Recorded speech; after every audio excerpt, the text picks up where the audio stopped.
Umran Green UGS.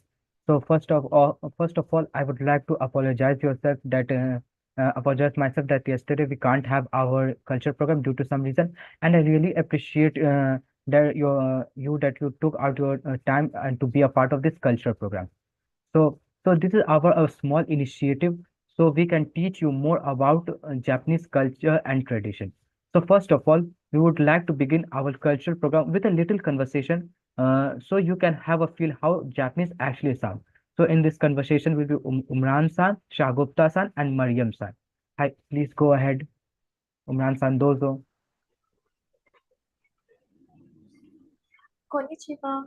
私はオムラです。ビハーシュから来ました。お名前は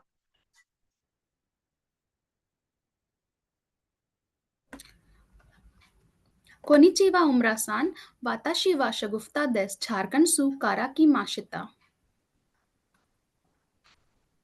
お名前はこんにちは。私はサバマリアです。千年州から来ました。Hiragana to katakana o shitte imasu ka? はい、知っています。私たちの日本語の先生は誰ですか？ Sore wa impetsu desu. です。これは何ですか？ Sore wa impetsu desu. 小村さん、これは何ですか？それは日本語の本です。 Sore wa anata no kaban desu ka? はい、これとこれは私のカバンです。それもあなたのカバンですか？はい、これも私のカバンです。その本はいくらですか？ Kono hon wa hyaku rupi desu. 今日は何曜日ですか？今日は日曜日です。ありがとうございます。Arigatou はい、 gozaimasu. ありがとうございます。Hi, arigato gozaimasu, Minna-san. Thank you. Your conversation was really interesting. So, with your help, we can feel how Japanese actually sound. Now, I would like to welcome Shagupta-san. She will be telling about more about Ikebana. Ikebana simply is a type of Japanese flower arrangement art. So, let's see what are the values of Ikebana and what are the things which we can learn from this tradition. Hi, Shagupta-san, please go ahead. Hello everyone, good evening. My name is Shagufta Kadir, and today I would like to speak about the Ikebana, that is the Japanese art of flower arrangement. So let me share my screen with you all so that I can explain the Ikebana in a better way.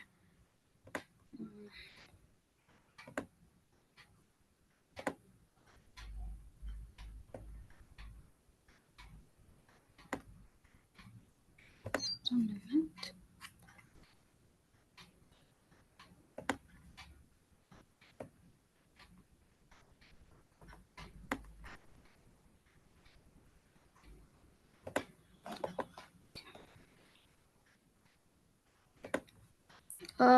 Is my screen visible?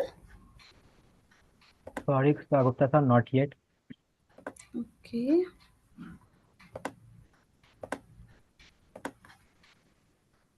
I don't know why it's just a minute. Share screen. Okay, if it's taking time, you can do it later.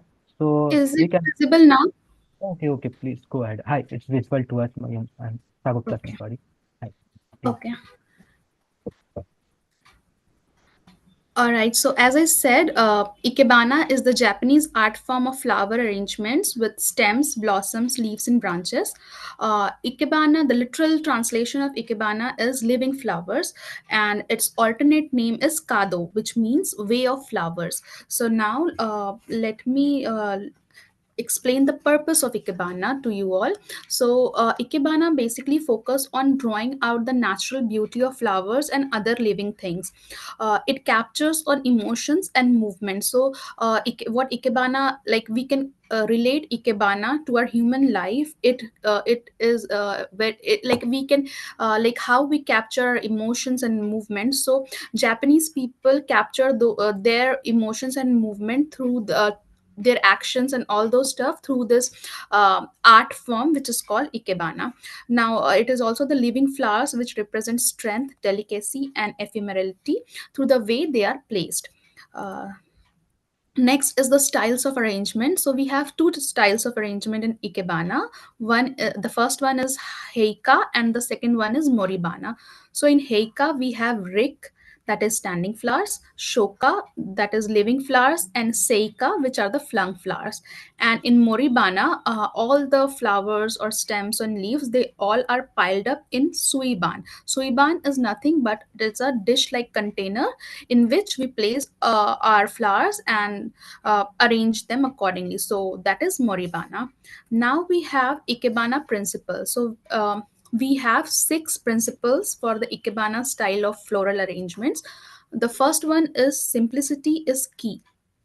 So Japanese people are very simple and down to earth. They believe in simple living, and this ikebana style of floral arrangements reflect their simplicity. They aim for structure, space and minimalism. Then the second one is asymmetrical balance. So it is based on 30 by 70 balance ratio instead of 50 by 50 ratio.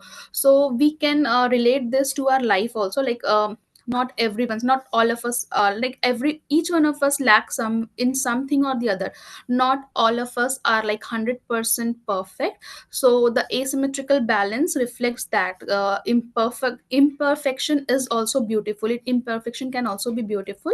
We need not be perfect in every way. Some If even if we lack something, that could also be beautiful. This is what the asymmetrical balance reflect in the ikebana style of floral arrangements. And then it is the third principle says it is more than a decor. So uh, the ikebana style, the Japanese people believe it's more than a decoration. It usually it is a reflection of their self awareness, their emotions, their actions. They reflect it through this art form. Then the fourth form is yin and yo, that is a Japanese version of yin and yang, of how opposites complete one another. So, like how we need like two pieces of a jigsaw puzzle fit together. This is how uh, uh, different kinds of flowers and leaves and stems, they perfectly fit each other in different styles, and this is what yin and yang teaches us. Then we have ephemerality. This is a form of art. Ikebana aims to capture the fleeting beauty of nature, like how nature passes by. The flowers bloom and then they wither away. Similarly, in our lives, if we are child, then we'll grow, we'll become young, and then we'll become old. So like we get something and then we lose our beauty, we lose our age, and then eventually everyone has to meet death or something. Like if you have happiness, suddenly your happiness might get lost, or if you have sadness, that will also go away. So this is what ikebana style teaches us. Then we have space, that is the balance of empty space and the design as a whole. So uh, it's not necessary that it should be like wholesome and it should be full everywhere. There are few spaces necessary in the ikebana style of arrangement.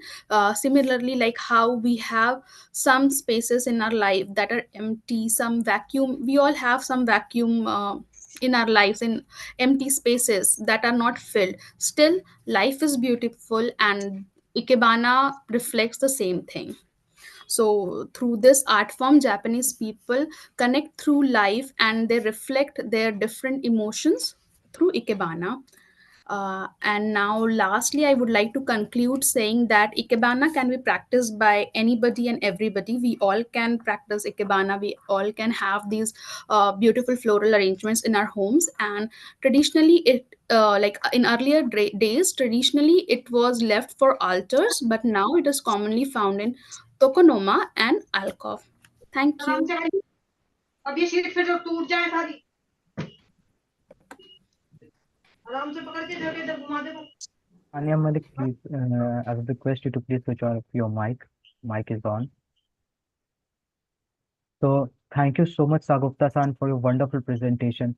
This shows how Japanese people, even as simple things as flower arrangement, can teach us a lot of things, right?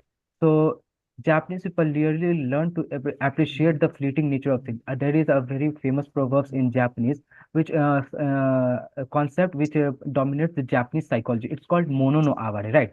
Mono no aware means to appreciate the fleeting nature, to appreciate the beauty of the fleeting nature of the things. For example, you all have must be know that sakura, right? The hanami, the flower. And if you ever see any anime, any Japanese movie, you will see people sitting beneath the sakura tree and enjoying the view, right?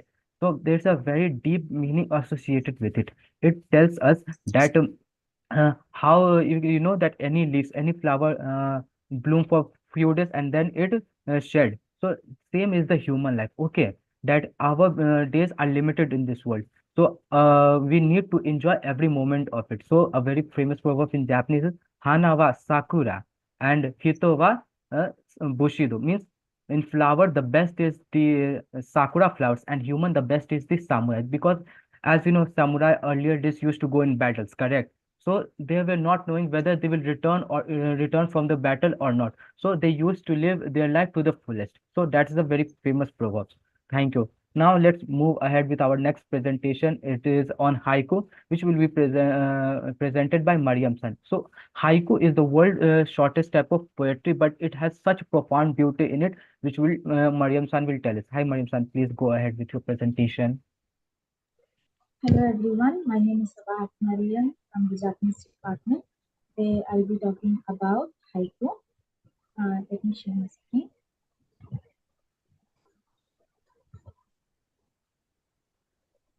I hope my screen is visible to everyone. Hi Mariam San, your screen is visible. Please go ahead.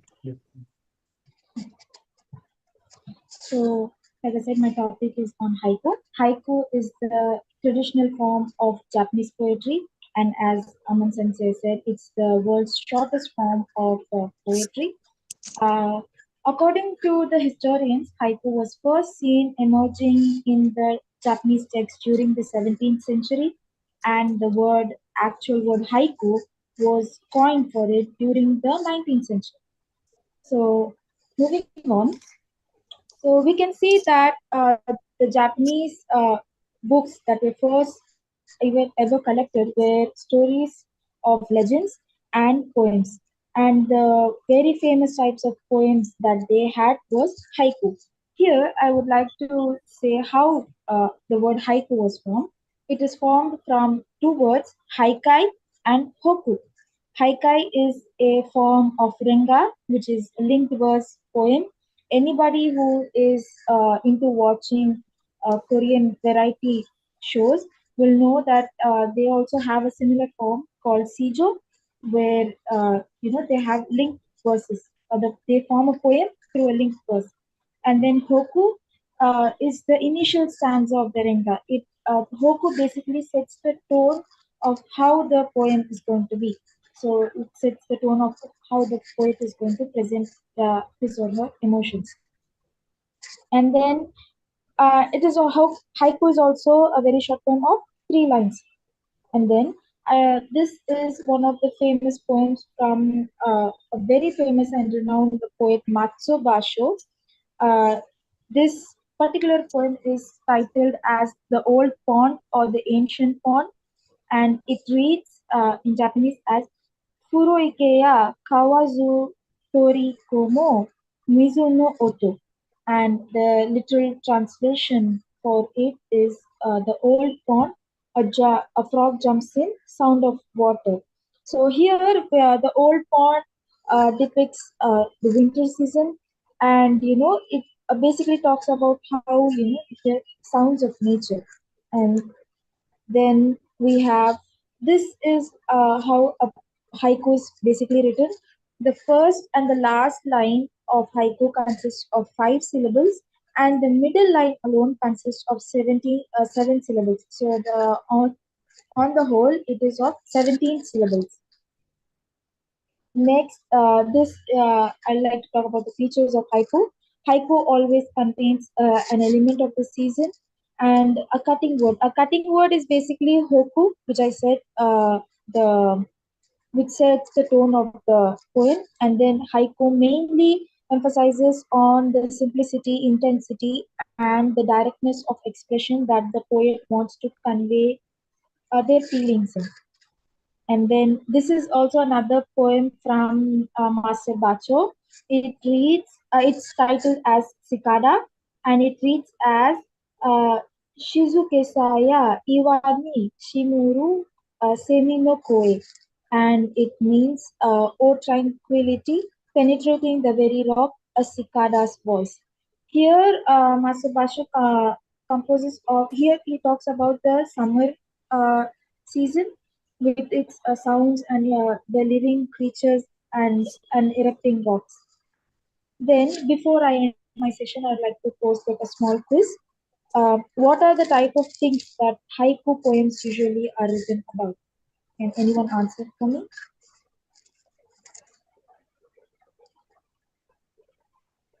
Yeah, Sorry? yeah, I am Indukan Sharma. So, it is what I have heard about haiku that nature is the main thing. Nature, some nature word should be there. So then it becomes a Yes, good haiku. And I have yes, read exactly. myself, So, I have myself written haikus in Hindi, and my book is published for haiku. So please give me some time later to recite few haikus in Hindi. okay, that's great. Thank you very much. So, yes, things that are found in nature are usually written in haiku. And then, how many lines that a haiku poem have? 3 lines, Yes, 3 lines. And then how many syllables does each line have? 575. Yes. So the first line 5, second 7, and the last line 5. So with Yeah. that, I'd like to conclude my presentation. Thank you very much.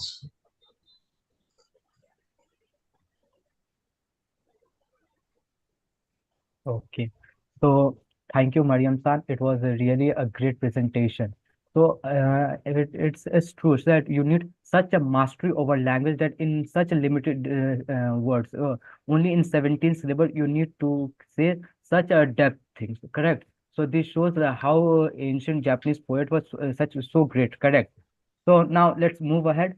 So our next presentation will be given by, Umra San. She will be teaching us about Japanese calligraphy. Hi, Umra San, please go ahead. Hello everyone, myself Umran and I am from Japanese department in Umran. So today I would like to present about Shodo. So let's get started. First of all, I would like to tell about calligraphy, which simply means the art of beautiful handwriting. Just like that, Shodo, a Japanese term which means art of traditional Japanese calligraphy. In Japan, Shodo is practiced by people of all ages and all occupations, from primary school students to the elderly.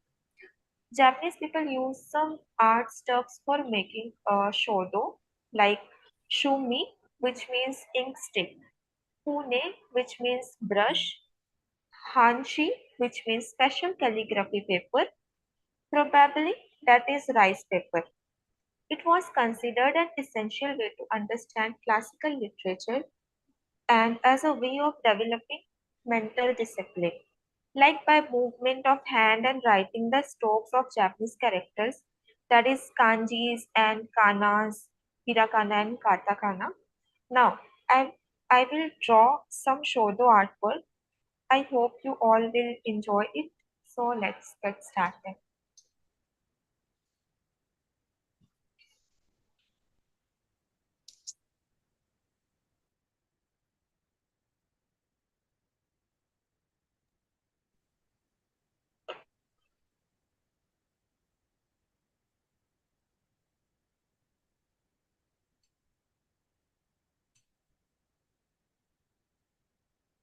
First of all, I would like to draw the sun's kanji.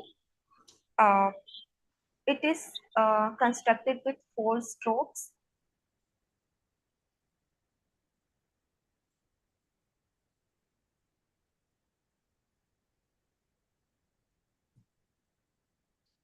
It is sun's kanji. Japanese people always draw their strokes in left to right and up to down order.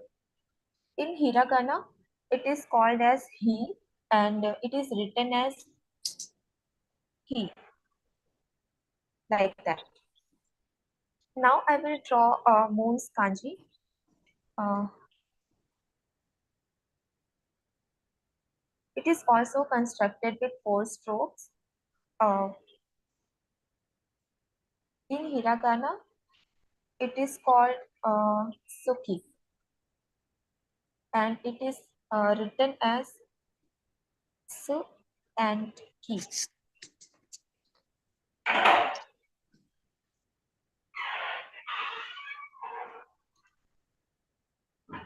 Now I will draw a tree's kanji and in hiragana it is called moku.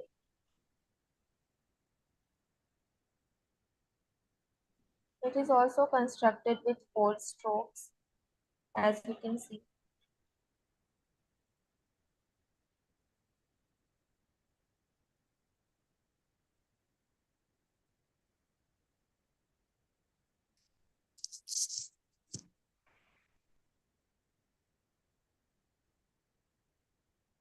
Now I will draw gates kanji. It is constructed with 8 strokes.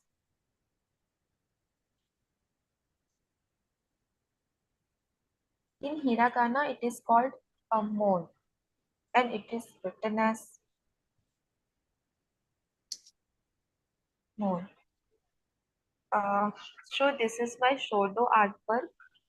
I hope you all enjoyed my artwork. Arigato gozaimasu.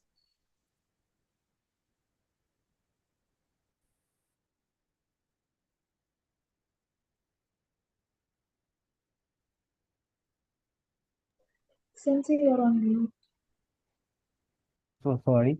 So yeah, Umra-san, thank you very much. Your presentation was very nice, and at last you do some amazing kanji. It was very good to see. So at last, I would like to welcome Shagupta-san. She will present a little quiz to us so she can check our knowledge on Japan. Okay. Hi, Shagupta-san. Please go ahead with your quiz.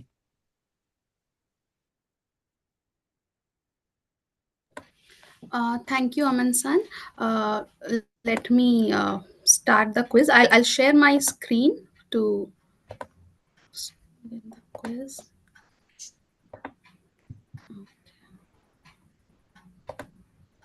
I hope my screen is visible to you all. Hi. Yes, Okay. Shagupta. Sorry. Thank you. So let's begin with the easiest question. I think I hope all of you know the answer of this. So, what is the name of the traditional Japanese garment worn by women in Japan?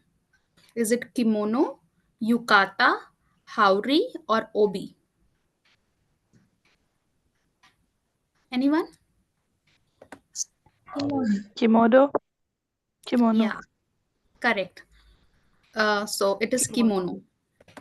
Now, let's move to the next question. The Japanese tea ceremony. So, what is the name of the Japanese tea ceremony? What do they call it? Is it sado, chado, kado, or shodo?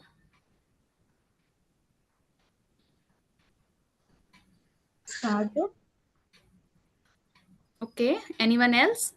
Chado. Okay. Chado. Okay. Yes. So, it's like they. So here we have two answers actually. It sado is also correct and chado is also correct. So Japan both means way of tea.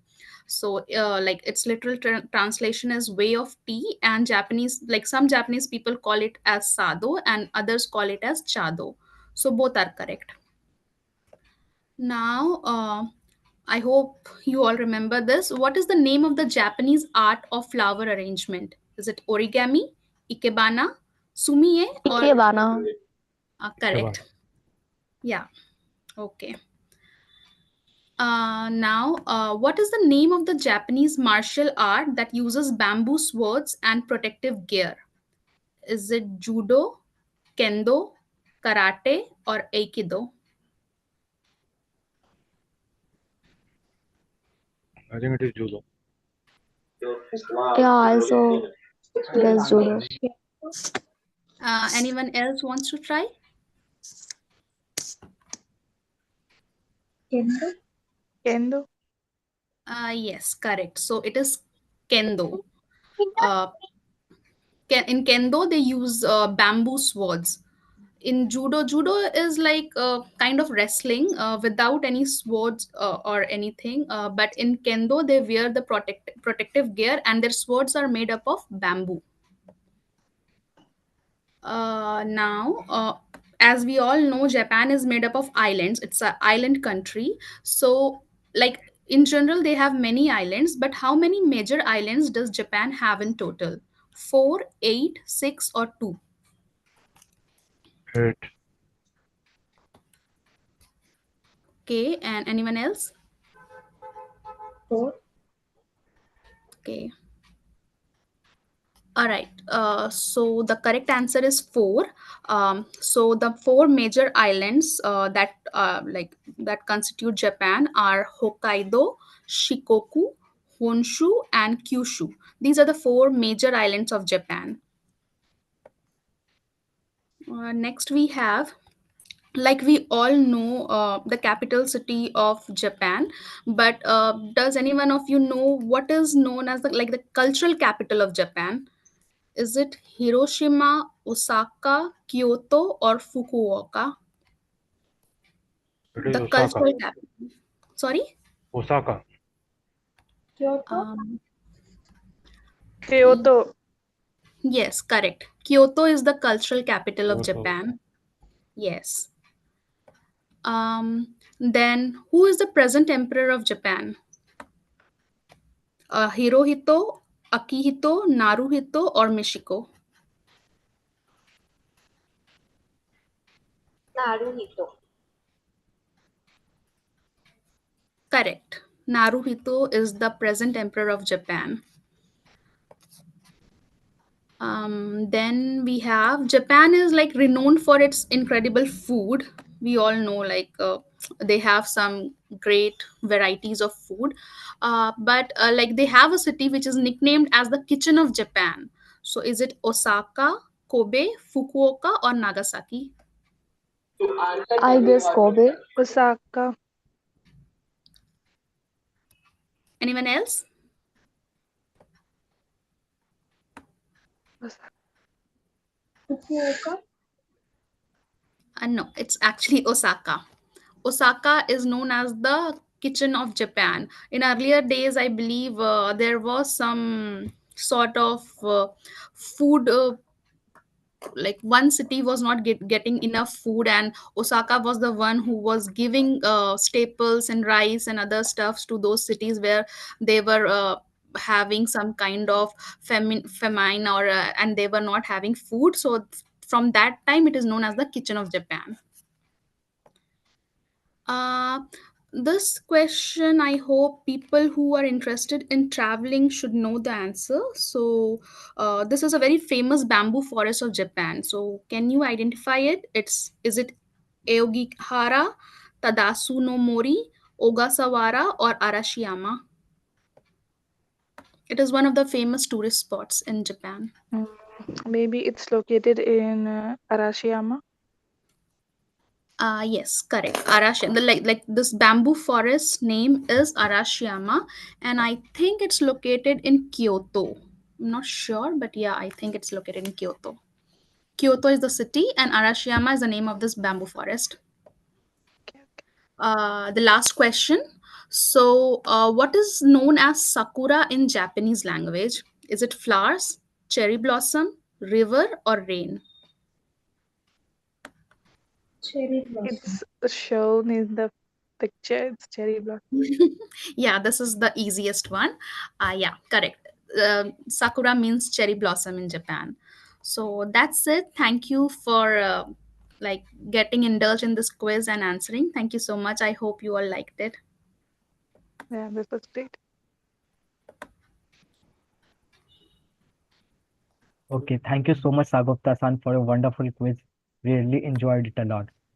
So with Thank this, you. we end our culture program, and I would like to introduce Indu Kant Sharma sir to present its haiku, which he has written in Hindi. Yeah, thank you. Please, sir. Yeah. Okay, wait a minute. I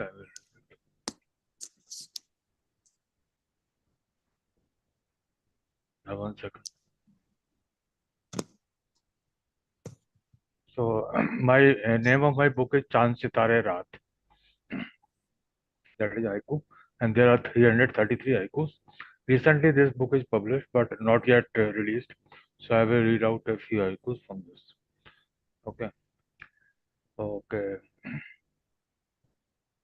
मैं बिछड़े सभी एक एक करके रोऊं कितना. तो second हaiku. झड़ते पत्ते पतझड़ मन का गिने वसंत. झड़ते पत्ते पतझड़ मन का गिने वसंत. Third haiku. पत्थर सीना बोझ उठाए पानी हंसे झरना. नेक्स्ट. आज नहीं तो मिल जाएंगे कल बिखरे पल. आज नहीं तो मिल जाएंगे कल बिखरे पल. नेक्स्ट. भोर उगे तो सपनों की गठरी ढोता चल ले. भोर उगे तो सपनों की गठरी ढोता चल ले. और संग धारा के गरना बह सको मुड़ के बहो. और सांस सांस की पिरो तो ले तू माला टूटे ना कभी. और एक हाँ, अब it is about flowers and earth. Nature, related to nature. फूलों की घाटी पांव धीरे धीरे से पांव धरो धीरे से. फूलों की घाटी पांव धरो धीरे से नम है माटी. नेक्स्ट. ओस की बूंदें धरती पे बरसे अर्श तरसे. क्षितिज पार कौन बुलाता सखी सब है यहीं. या शुक्रिया, thank you. In fact, there Really are is a 330. If I can yes, share my screen, I can show you this. If you allow me, I can share my sir, screen. please, sir. We really enjoyed, and it had Yeah, some so much depth in it for poetry, sir. yeah, We really yeah. enjoyed. Yeah, that's good. Okay. Where is that your Zoom? I just a minute. I will search where Yes, is my Zoom. Yeah, here you are. Yeah, one second. So I will share my screen. Share is in the share button is where can you find in all AI the compare share screen button in highlighted in green color. in green color. Yes. Hmm. Yes. So share screen. Share device screen. Share. Okay. Can you see? No. Is it visible? Yes, Huh? sir. Yes, the screen is Okay. visible to us. Okay, then I will open the file.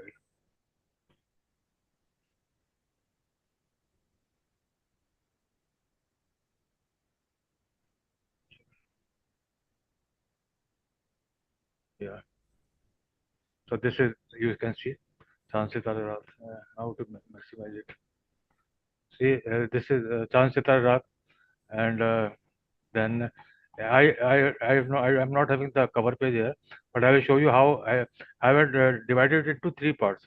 111 haikus, this Chansitara 333, and I have put the Japanese art in 3 parts. 111 in the first part, that is I have given to love. Okay, first part is love. This, so this prem bhavar डूबे सब इसमें हंस हंस के. Then second part I have given to nature.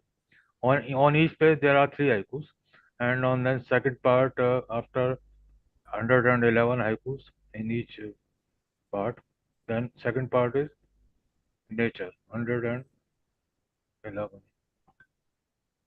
10, 11. So first part is finished. Now this comes second part. Again I have given a picture of Japanese art, nature, prakriti.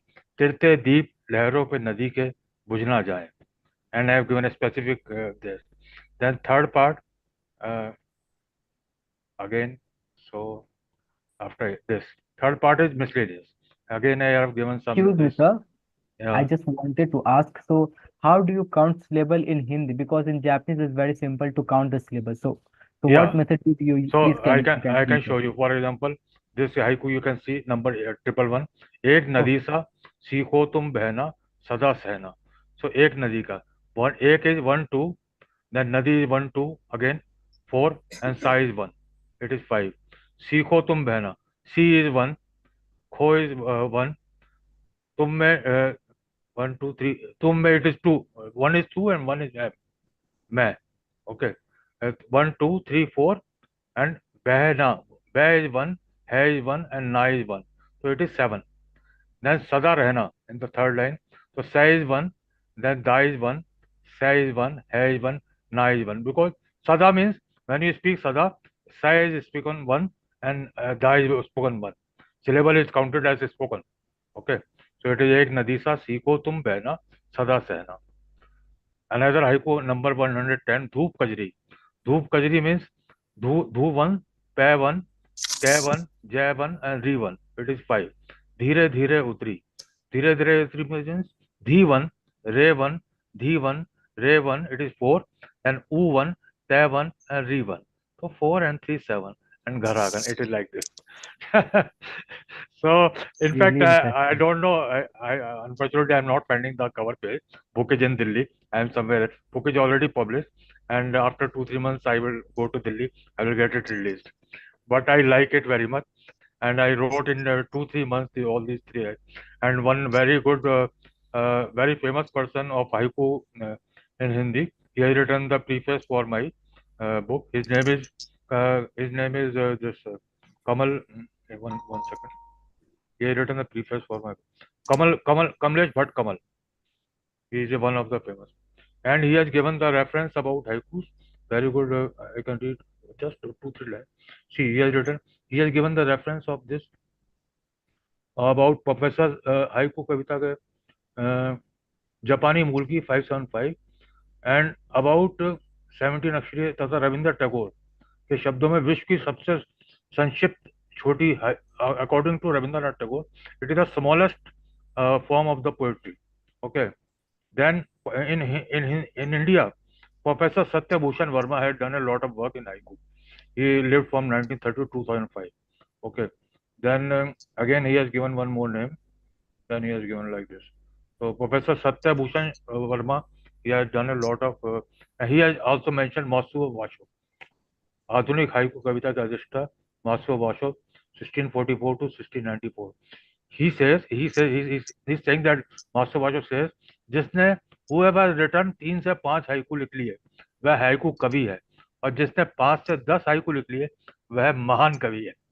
So these are the words of Master Vasho, or what he has quoted. So it was nice. So I attended this meeting and I shared something about haiku. Thank you, Amar, for giving me time. So much, sir. We really enjoyed and we really get something more a lot to learn from you. Thank you, sir. So with this, we end our culture program. I would like to welcome Rajiv sir to please say the ending words for our program. Thank you so much. Thank you so much for everyone to be till Thank the you very end of much. the program. Yes, sir. Uh, Yes, Thank Rajiv you, sir. sir. Wonderful, Aman. You have done great work, and students are also have done a great work, I think.